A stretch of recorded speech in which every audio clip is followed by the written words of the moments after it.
तो चोमू की ओर चलते हैं। चोमू से की बड़ी खबर के बारे में जान लेते हैं। अवैध निर्माण पर बुलडोजर कार्रवाई सुबह से जारी है। पुलिस की मौजूदगी में अवैध निर्माण जो है पर बुलडोजर चला है। 24 लोगों को नोटिस दिया गया है। नगर पालिका की कार्रवाई हुई है और संतोषजनक जवाब नहीं मिलने पर यह कार्रवाई को अंजाम दिया गया है। तो अवैध निर्माण पर बुलडोजर एक्शन कार्रवाई सुबह से जारी है। पुलिस की मौजूदगी में अवैध निर्माण पर बुलडोजर जो है वो चला है। 24 लोगों को नोटिस के बाद नगर पालिका की कार्रवाई हुई है। संतोषजनक जवाब नहीं मिला और इसीलिए कार्रवाई कर दी गई है। तो एक बार आपको पुनः बताते चलें, चोमू से बड़ी खबर आ रही है। अवैध निर्माण पर बुलडोजर एक्शन कार्रवाई सुबह से जारी है। पुलिस की मौजूदगी में अवैध निर्माण पर बुलडोजर चला है। 24 लोगों को नोटिस के बाद नगर पालिका की यह कार्रवाई हुई है। और आप जरा समझिए कि कैसे संतोषजनक जवाब नहीं मिला तो उसके बाद कार्रवाई की गई है।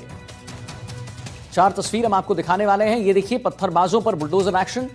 4 तस्वीर आप देख सकते हैं कि कैसे पहले यहां पर इन्हें नोटिस दिया गया था और आज की तस्वीरें हैं और जब घटना हुई थी तब की तस्वीरें हैं। तो हम आपको बिल्कुल 4 तस्वीरों के जरिए समझाने की प्रयास कर रहे हैं कि कैसे बुलडोजर एक्शन यहां पर चला है। और देखिए, पहले भी इनको नोटिस दिया गया था, इनसे पूछा गया था, लेकिन कोई संतोषजनक जवाब नहीं जब मिला तो उसके बाद एक्शन हो गया।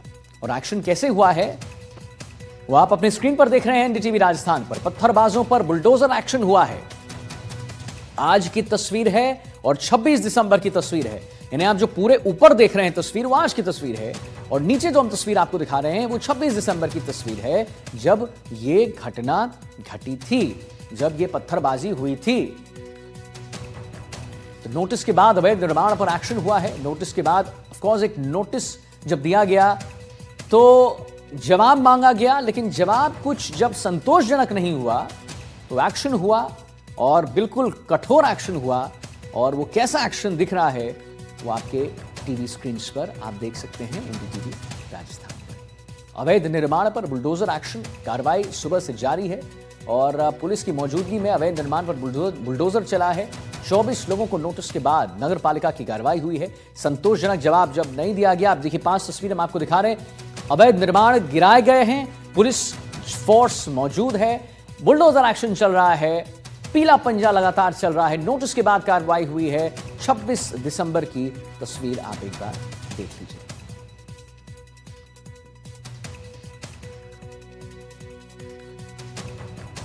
तो नोटिस के बाद नोटिस की मियाद पूरी नहीं होने पर एक्शन हुआ है। आपको लगातार हम तस्वीरों के जरिए दिखा रहे हैं कि कैसे पत्थरबाजों पर बुलडोजर एक्शन चला है।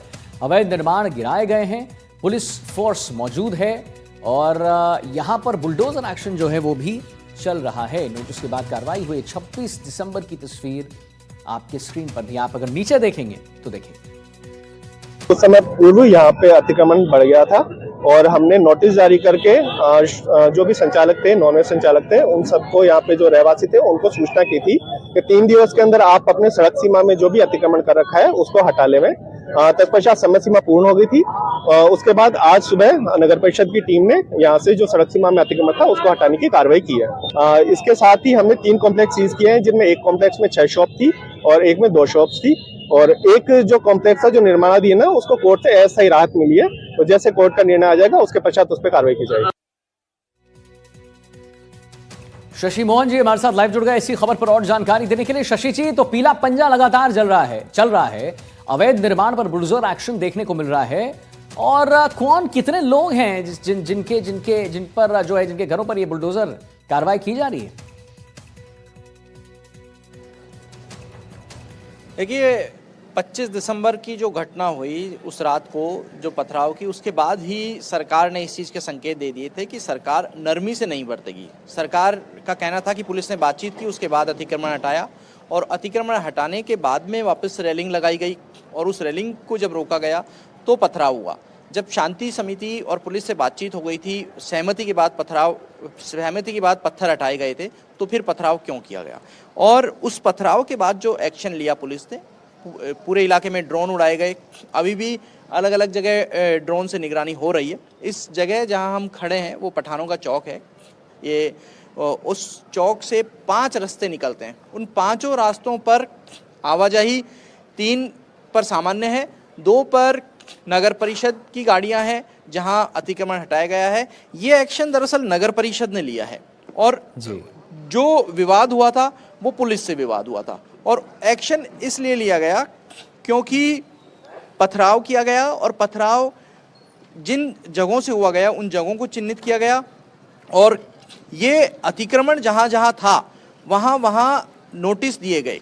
तकरीबन 2 दर्जन मकानों, दुकानों और ऐसे स्थानों को जहाँ पर अतिक्रमण था उनको नोटिस दिए गए और उसके बीच में जब जवाब जहाँ से मिला वो कितना संतोषजनक था, कितना संतोषजनक नहीं था, उसको परखा गया और कुछ जगह तो जवाब देने की ही जहमत नहीं उठाई गई कुछ अतिक्रमियों की तरफ से। तो उसके बाद ये एक्शन अतिक्रमण पर हुआ है और थोड़ी देर पहले जब ये अतिक्रमण हटाया जा रहा था तब कुछ महिलाओं ने एक जगह विरोध किया था जहां आम सड़क पर दीवार बनाकर रास्ता रोक दिया गया था, लेकिन उस जगह को भी यहाँ हटा दिया गया।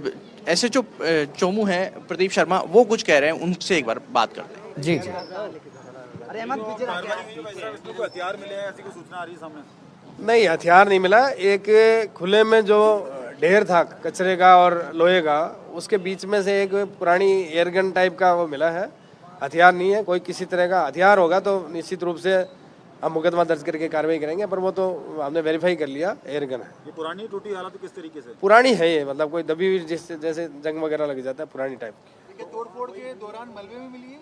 अभी हाँ, हमने तोड़फोड़ की तो उसमें जेसीबी जो चल रही थी अपने नगर परिषद की, तो उसी दौरान वो निकली उसमें कचरा डालते थे। सर आगे भी सर्चिंग ऑप्शन चलेगा? हाँ, इस चीज़ के लिए हम निश्चित रूप से सावधानी हमेशा से रखते आए हैं।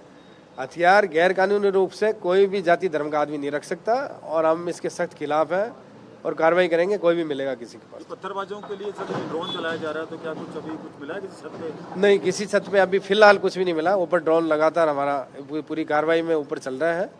किसी तरह की कोई ऐसी अनहोनी कोई गलत चीज़ नहीं दिख रही। तो ये लॉ एंड ऑर्डर पूरी तरीके से कंट्रोल में है सब? बहुत शांतिपूर्ण तरीके से हुआ है और लोगों को मैं एक छोटा सा मैसेज अवश्य देना चाहूँगा कि गलत के साथ निश्चित रूप से कानून अपना काम करेगा और सही को डरने की बिल्कुल आवश्यकता है। जुम्मे की नमाज भी है, कुछ अपील की है आपने स्थानीय लोगों से?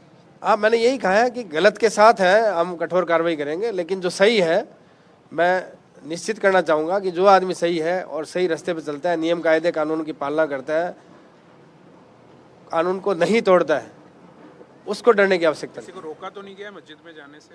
नमाज नहीं सर, बिल्कुल आप नहीं, हम ऐसा कोई कृत्य नहीं कर रहे हैं। आम आदमी जैसा जो चाहे वो अपना कार्य कर रहा है, बिल्कुल शांतिपूर्वक। चौमू में प्रत्येक कार्य अपने आप चल रहा है। बिल्कुल ठीक है सर। तो आपने सुना ये जी थे चौमू के एसएचओ प्रदीप शर्मा जो बता रहे थे कि सामान्य जनजीवन चल रहा है चौमू में, जहां एक्शन चल रहा है उस एक्शन से बाहर की तरफ जनजीवन सामान्य चल रहा है, लेकिन एक एयरगन मिली है। जो मलबा उठाया गया वहां तस्वीर में एक एयरगन आई, उसके बाद में पुलिस से पूछा गया और पुलिस ने कहा कि वो पहले इस मामले की तस्दीक करेंगे। पुलिस अब उस चीज़ की तस्दीक करके आ गई है। वो एक एयरगन है, जंग लगी हुई एयरगन के पार्ट्स हैं और उस पार्ट्स को पुलिस ने एग्जामिन कर लिया है। कोई फ्रेश नहीं थी और ना किसी गैर इरादे से रखी गई थी, गलत मंशा से रखी गई थी। और ऐसे जो प्रदीप शर्मा यही बता रहे हैं कि अगर कोई भी जाति धर्म का व्यक्ति है तो उसको गैर कानूनी तरीके से हथियार रखने का अधिकार नहीं है। बहरहाल आज शुक्रवार है, जुमे का दिन है और नमाज का वक्त होगा, इसलिए एहतियात ज़्यादा रखा जा रहा है। और उनसे ये भी पूछा गया कि क्या किसी धार्मिक स्थल पर किसी को आने जाने पर पाबंदी है, तो उनका कहना था कि पुलिस सिर्फ अपना काम कर रही है, केवल नगर परिषद को असिस्टेंस देने का काम पुलिस का है और किसी भी धार्मिक स्थल पर किसी को आने जाने में कोई पाबंदी नहीं है। जनजीवन सामान्य है और केवल अतिक्रमण हटाने के दौरान लॉ एंड ऑर्डर बनाए रखने के लिए जो नगर परिषद को जाब्ते की जरूरत थी, उस जाब्ते के हिसाब से पुलिस की मदद दी गई है। जी, पुलिस की मदद और अभी ली गई एक्शन है। चल रहा है। आदित्य, चलिए, एक देखिए बहुत अच्छी बात है और एक अच्छा मैसेज है एग्जैक्टली जो आपने कहा और पुलिस ऑफिसर साहब ने कहा कि देखिए इसको वैसे नहीं जोड़ा जाए कि मतलब आप समझ रहे हैं आज जुमे की नमाज है तो फिर हो सकता है आज के दिन ऐसा क्यों। तो उनका भी यही कहना था साफ तौर पर कि ऐसा नहीं है, बस एक बड़ा मैसेज दिया जा रहा है कि जो भी कानून को अपने हाथ मिलेगा उसके साथ यही कार्रवाई करेगी। एग्जैक्टली शशि जी, जैसा आपने कहा जुम्मे की नमाज है, क्या किसी को मना किया जा रहा है? किसी को मना नहीं किया जा रहा है। बिल्कुल आम जनमानस जो है जा सकते हैं। जी शशि जी। हमारे साथ ऐसे जो प्रदीप शर्मा मौजूद हैं उनसे बातचीत करते हैं। प्रदीप जी, सुबह से जिस तरह की कार्रवाई चल रही है, क्या आप लोगों को भी कोई एक्शन करना पड़ा है या नगर परिषद की कार्रवाई में सिर्फ आपने असिस्टेंस दी है? असिस्टेंट की बात है सर, हम खड़े हैं बिल्कुल उनके साथ, हर तरह से खड़े हैं।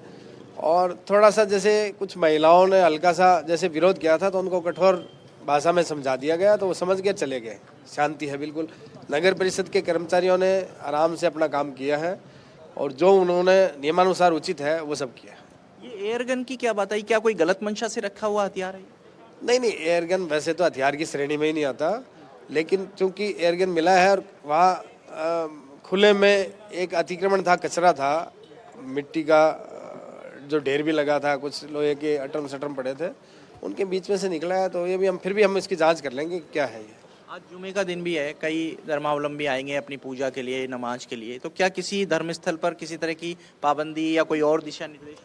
देखो ये तो संभव ही नहीं है। आदमी अपनी इच्छा से जिस जगह जाके जहाँ उनका जो स्थान है नियत वहाँ जा सकता है। हमने बिल्कुल नहीं रोका किसी को। और मैं तो फिर कहता हूँ, हम तो कानून की पालना करवाने वाले होंगे, हम कानून क्यों तोड़ेंगे? हम किसी को मना नहीं कर रहे हैं। जिसकी इच्छा है वो अपने इबादत गृह में जा सकता है, हमने नहीं रोका किसी को। जब सप्ताह भर पहले बातचीत हो गई थी आपकी मस्जिद कमेटी के लोगों से और शांति समिति की बातचीत हुई, फिर जब पत्थर हटाए गए तो फिर उसके बाद में ये रिटेलिएशन क्यों आया? नहीं सर, इसमें देखो ऐसा है कि आप समझते हो कोई असामाजिक तत्व है वो हर जगह मिलते हैं, तो उन्हीं की ये करते हैं जिससे एक अच्छा बहुत शांतिपूर्वक तरीके से किया हुआ एक काम है। बहुत लंबे विवाद का निस्तारण हो रहा था, तो मुझे तो अभी भी दुख है कि कुछ छोटे से कुछ लोगों की ये कारस्तानी से मतलब सारा मामला बिगड़ गया। लोगों का सहयोग मिला? पूरा चौमू क्षेत्र इस चीज को मानता है कि ये बहुत अच्छा काम था, बहुत अच्छा हो गया था। अब कुछ लोगों की कारस्तानी से गड़बड़ हुई है, चलो उसका भी कानून निपटेगा।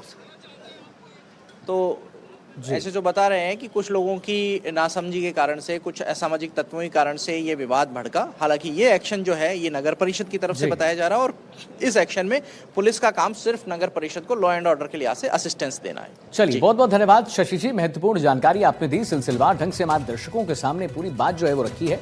और अब चलिए जोधपुर की ओर चल लेते हैं। बड़ी खबर जोधपुर से आ रही है। जरा समझिए कि प्रदूषण फैलाने वाले फैक्ट्री के खिलाफ जो है वो एक्शन हुआ है। 35 बीघा में फैली है अवैध फैक्ट्री पर एक्शन हुआ है। जेडीए पोल्यूशन कंट्रोल बोर्ड के अधिकारी मौके पर मौजूद हैं। कार्रवाई के लिए 15 जेसीबी के साथ टीम पहुंची है। फैक्ट्री की वजह से जोजरी नदी में प्रदूषण फैला है। पश्चिमी राजस्थान की जीवन रेखा मानी जाने वाली जोजरी, बांडी और लूणी नदियों में बढ़ते प्रदूषण को लेकर अब मामला देश की सर्वोच्च अदालत तक पहुंच चुका है। सुप्रीम कोर्ट ने इस गंभीर पर्यावरणीय संकट पर स्वतः संज्ञान लेते हुए एक उच्च स्तरीय जांच कमेटी गठित कर दी है, जिसने हाल में ही जो है निरीक्षण किया है। वर्षों बाद सुप्रीम कोर्ट की सीधी दखलंदाजी से स्थानीय प्रशासन भी एक्शन में आ चुका है। एक रिपोर्ट हमने तैयार की है, साथ में देखते हैं। चलिए,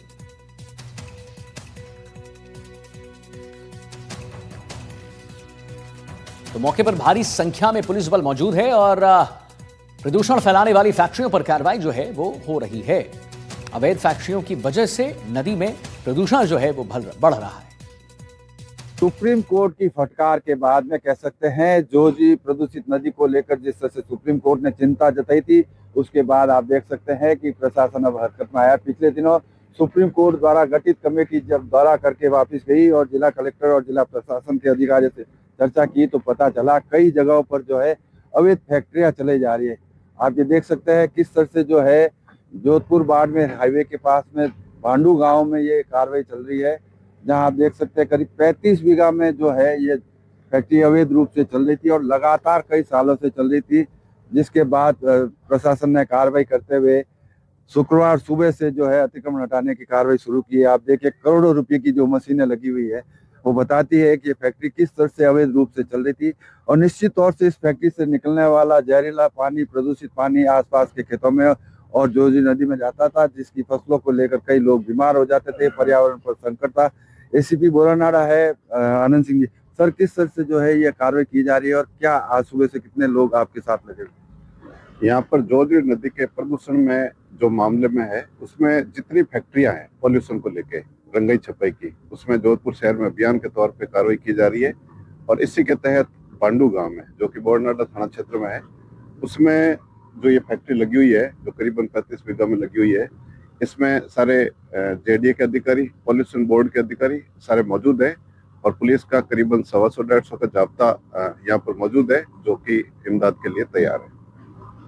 निश्चित रूप से कह सकते हैं पुलिस शांति व्यवस्था बनाने के लिए मौजूद है, लेकिन जिस तरह से आप देखिए पानी के टैंक बनाए गए थे, लगातार जो है यहाँ अवैध रूप से रंगाई छपाई का कार्य किया जाता था और यहीं से निकलने वाला ये प्रदूषित पानी जोजी में जाता था और जिसके कारण से जो कह सकते हैं जोजी के अस्तित्व पर संकट आ खड़ा हुआ था। और इसी मामले को लेकर जिस तरह से सुप्रीम कोर्ट ने चिंता जाहिर की थी, अब उस और हमारे साथ अरुण हर्ष जुड़ गए इसी पर और जानकारी देने के लिए। अरुण जी, जरा सिलसिलेवार ढंग से बताइए कि क्या ये पूरा मामला है, प्रदूषण फैलाने वाले फैक्ट्री के खिलाफ एक्शन हो रहा है और अच्छी बात है, एक्शन होना भी चाहिए। 35 बीघा में ये अवैध फैक्ट्री पर एक्शन, क्या इस फैक्ट्री के बारे में जरा बताइए विस्तार से। देखिए आदित्य, मैं पहले वो दृश्य दिखा देता हूँ कि किस तरह से जो है आप देखिए सुबह से ये कार्रवाई चल रही है, जगह जगह जो स्ट्रक्चर है उनको नस्तानुबूत किया जा रहा, गिराया जा रहा है और आप देखिए करोड़ों रुपए की लागत की मशीनें यहाँ पर लगी हुई है और ये मशीनों के साथ साथ जो है यहाँ करीब 1000 से 1200 लेबर काम करते थे और इन लेबर के साथ साथ अगर बात की जाए तो जो फैक्ट्री मालिक है उसका ये कहना है कि उसके पास लीगल डॉक्यूमेंट थे, वो ट्रीटमेंट प्लांट लगाना चाह रहा था लेकिन वो सरकार ने अनुमति नहीं दी और अचानक जब सुप्रीम कोर्ट की कमेटी गठित हुई उसके बाद में जो है ये सारा हटाने की कार्रवाई शुरू की गई है। सुबह से लगातार अगर आप देखिए अलग अलग तस्वीरों में 25 जेसीबी यहाँ लगाए गए हैं जो लगातार हर हिस्से में, क्योंकि 35 बीघा बहुत लंबा चौड़ा ये चलता है। आप देखिए किस तरह से जो है मशीनें यहाँ पर जो स्ट्रक्चर तोड़ने के बाद में धूल फाँक रही है। करोड़ों रुपए की मशीनें, चाहे बात की जाए रोलिंग मशीनें हो चाहे बॉयलर हो, तमाम उन चीजों को तोड़ा जा रहा है। अधिकारी अलग अलग सेक्टर में अलग अलग अधिकारी लगाए गए हैं, लेकिन किस तरह से कह सकते सर, किस तरह से सुबह से कार्रवाई चल रही है, क्या ये कार्रवाई करती है, क्या आप मानते हैं निकलती है यहाँ पर? ठीक है, बहुत बहुत धन्यवाद करेंगे आपका अरुण जी महत्वपूर्ण जानकारी देने के लिए। नहीं, हमारी नजर बिल्कुल बनी रहेगी इस खबर पर। कांग्रेस नेता दिनेश, हम एक बात उसके बारे में जरूर बताएंगे आपको, खोड़निया के खिलाफ हो सकती है कार्रवाई। जी, आरपीएससी में भ्रष्टाचार से जुड़ी खबर आप जान लीजिए। खोड़निया को 1.5 करोड़ देने की बात सामने आई, यानी 1.20 करोड़, ऑलमोस्ट 1.5 करोड़ देने की बात सामने आ गई है। बाबूलाल कटारा के बयान के आधार पर कार्रवाई के संकेत हैं। कांग्रेस नेता दिनेश खोड़निया पर कर सकती है कार्रवाई, सूत्र कह रहे हैं। एसओजी दिनेश खोड़निया को नोटिस दिया जा सकता है। दिनेश खोड़निया से हो सकती है पूछताछ, कटारा के बयानों के आधार पर पूछताछ हो सकती है। एसओजी बयानों से जुड़े तथ्यों की जांच में जुटी है। ठोस सबूत मिलने पर कार्रवाई जरूर होगी। तो कांग्रेस नेता दिनेश खोड़निया के खिलाफ अब कार्रवाई होगी। खोड़निया को 1.20 करोड़ देने की बात सामने आई है। बाबूलाल कटारा के बयान के आधार पर कार्रवाई के संकेत हैं। कांग्रेस नेता दिनेश खोड़निया पर हो सकती है अब कार्रवाई, इस सूत्र का कहना है। तो आरपीएससी में भ्रष्टाचार शिकंजे में कांग्रेस नेता है। सुशांत पारिक हमारे साथ लाइव जुड़ गए इसी पर और जानकारी देने के लिए। तो सुशांत, एसओजी दिनेश खोड़निया को नोटिस दिया जा सकता है और पूछताछ हो सकती है, इनकी क्या संलिप्तता थी सुशांत, जरा उसके बारे में बता दीजिए आप हमारे दर्शकों को। देखिए, आरपीएससी सदस्य दिनेश, आरपीएससी सदस्य जो कटारा हैं वो बेसिकली गिरफ्तारी के बाद ईडी के जो बयान हुए थे उसमें उन्होंने इस बात का हवाला दिया कि आरपीएससी मेंबर बनने के लिए उन्होंने 1 करोड़ 20 लाख रुपए में सौदा तय किया था और ये 40 लाख रुपए एडवांस दिनेश खोड़निया जो कि उस वक्त कांग्रेस के जिलाध्यक्ष थे उनको दिए गए और बाकी की रकम हर साल 20 लाख रुपए के हिसाब से देना तय किया गया था। हालांकि इस मामले में कहा जा रहा है कि बाद में कटारा ने अपने बयान जो हैं वो उन पे एक तरीके से पलट गए थे और कहा था कि मेरे बयान दबाव में लिए गए और मैं इन सारे तमाम बयानों को खारिज करता हूं। और ये मामला जब सामने आया तो दिनेश खोड़निया ने भी प्रेस वार्ता की। उन्होंने कहा कि ईडी ने मेरे खिलाफ कार्रवाई की थी, घर पर जो रकम मिली थी वो भी मैंने वापस छुड़ा ली है और इस मामले में मुझे क्लीन चिट मिल गई है।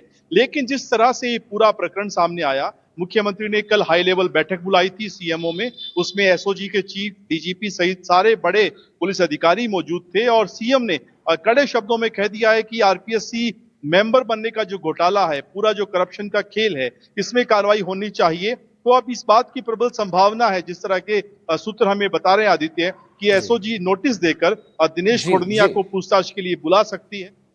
बिल्कुल हमारी पैनी नजर है सुशांत, और बिल्कुल हम आपके पास आएंगे। बहुत बहुत धन्यवाद करेंगे सुशांत महत्वपूर्ण जानकारी देने के लिए। जयपुर से एक बड़ी खबर जान लीजिए। बीजेपी प्रदेश अध्यक्ष मदन राठौड़ का बयान सामने आया है। रेवंत राम डांगा प्रकरण पर भी राठौड़ ने कहा है, हमारे विधायक का स्टिंग ऑपरेशन था नाटक। ये राठौड़ साहब का कहना है। स्टिंग में किसी प्रकार की राशि नहीं स्वीकृति। पंचायती राज और निकाय चुनाव पर भी बोले हैं, हम इंफ्रास्ट्रक्चर को भी मजबूत करेंगे, बीजेपी मजबूती से चुनाव में उतरेगी। तो ये राठौड़ साहब का कहना है। बीजेपी प्रदेश अध्यक्ष मदन राठौड़ का बयान सामने आ गया है। बहुत बड़ी बात। रेवंत राम डांगा प्रकरण में भी उन्होंने कहा है कि यह ऑपरेशन सिर्फ एक नाटक था, स्टिंग ऑपरेशन का नाटक था, और स्टिंग में किसी प्रकार की राशि की स्वीकृति की बात नहीं हुई थी। पंचायती राज और निकाय चुनाव पर भी उन्होंने बताया है, कहा है, हम इंफ्रास्ट्रक्चर को भी मजबूत करेंगे। राठौड़ साहब का कहना है। हमारे विधायक ने भी अपराध किया है, लेकिन वो अपराध था एक नाटक, स्टिंग ऑपरेशन एक नाटक था, जिसमें न तो कोई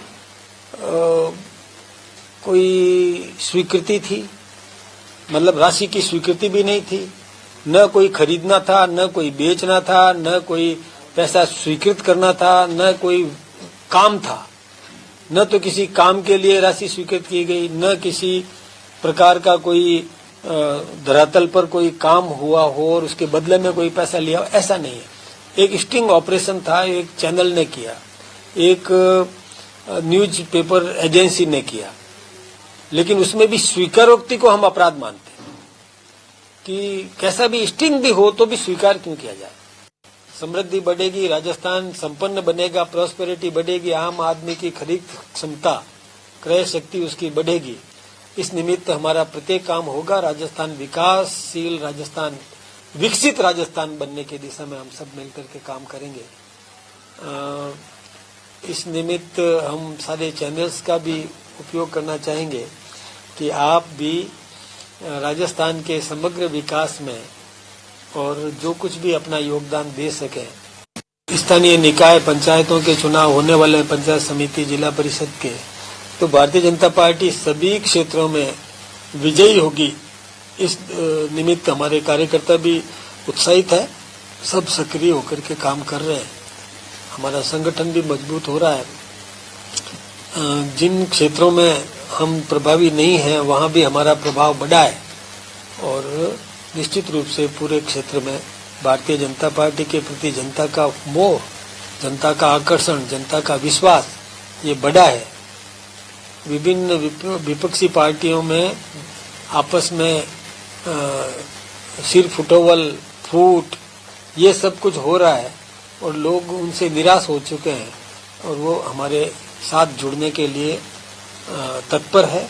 और हम भी जो वो लोग सोच समझ करके, नीतिगत समझ के आधार पर यदि आते हैं, तो हम उनका निश्चित रूप से संरक्षण करेंगे।